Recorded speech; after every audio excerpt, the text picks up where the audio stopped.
గుర్తుపెట్టుకో, ఈ ప్రపంచంలోని ఏ శక్తి కూడా నీకు నేను ఇవ్వాలనుకుంది ఆపలేదు. నువ్వు చేసిన మంచి కర్మలు ఎవ్వరూ తుడవలేరు.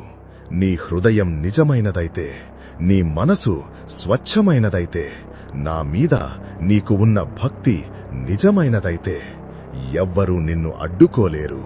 అలా ఏడుస్తూ బాధపడుతూ కూర్చోకు, లేచి నిలబడు. ఎందుకంటే నీ సమయం రాబోతోంది. ఇక ఆగకూడదు. ఎవ్వరూ ముందు నువ్వు తలవంచకు. ఎందుకంటే నీ వెనుక నేను ఉన్నా.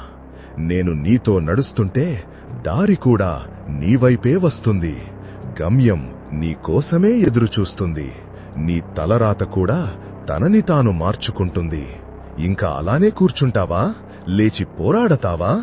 నన్ను చేరడం అంత సులువు కాదు. అర్థమైందా?